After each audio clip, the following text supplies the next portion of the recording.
बिस्मिल्लाहिर्रहमानिर्रहीम सल्लल्लाहु मोहम्मद अस्सलाम वालेकुम दोस्तों आज हम बात करने जा रहे हैं एक ऐसे लिटरेरी जिनर के बारे में जो सिर्फ कहानी नहीं सुनाता बल्कि हमें गुज़श्ता दौर की तारीख, तहज़ीब और इंसानी सोच समझ का एक पुरअसर झलक दिखाता है। हम बात करने जा रहे हैं हिस्टोरिकल नावल के बारे में। इस वीडियो में हम जानेंगे इस नावल का origin, definition, characteristic, first novel, father and founder. तो सबसे पहले डेफिनेशन से स्टार्ट करते हैं।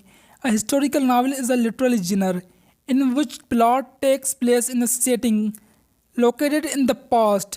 It often portrays historical events or periods with fictional character, combining real history with imaginative storytelling. Historical novel एक लिटरेरी जनर है जिसमें कहानी का वाक़या पास्ट के किसी दौर में सेट होता है। ये नावल अक्सर तारीखी वक्त या उन दौर को दिखाते हैं जो गुज़श्ता ज़माने में गुज़रे होते हैं, लेकिन इनमें किरदार अक्सर फिक्शनल होते हैं। इसमें असली तारीख को तस्वुराती और दिलचस्प कहानी के ज़रिए पेश किया जाता है। हिस्टोरिकल नावल का कॉन्सेप्ट सबसे पहले यूरोप में उतरा, ख़ास तौर पर ब्रिटेन में 18वीं सेंचुरी के आखिर और 19वीं सेंचुरी के आगाज़ में, लेकिन इस जिनर की बुनियादें उससे पहले के लिटरेचर में भी मिलती हैं।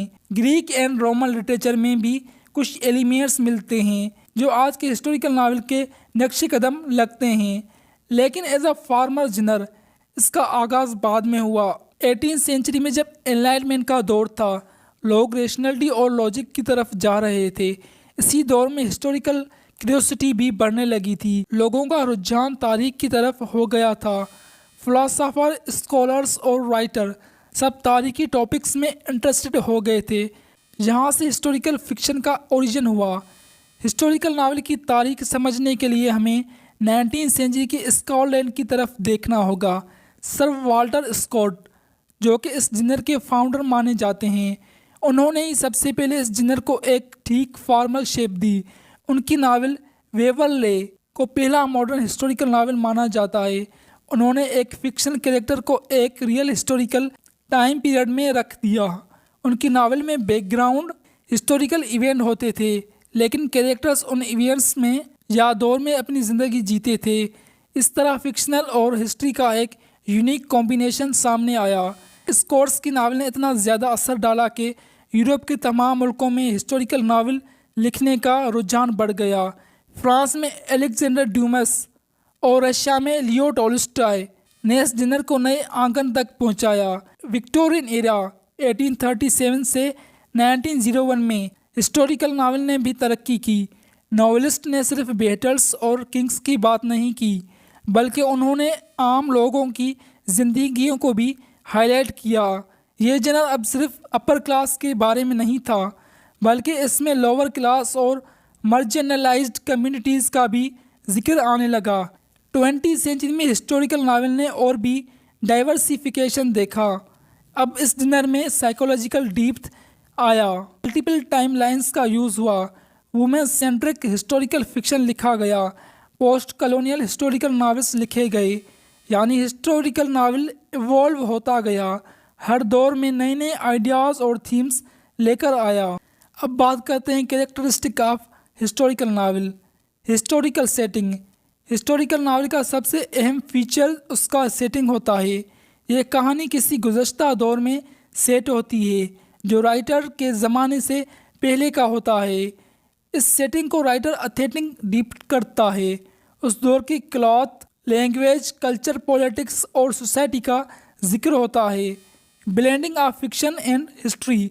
ये जनर एक मिक्स होता है फैक्ट और फिक्शन का। रियल इवेंट्स, लोग और प्लेसेस एग्जिस्ट करती हैं, लेकिन इनके दरमियान फिक्शनल कहानी घुमाई जाती है। इसका मकसद ये होता है कि रीडर्स को एंटरटेन भी किया जाए और एजुकेट भी। Well research content.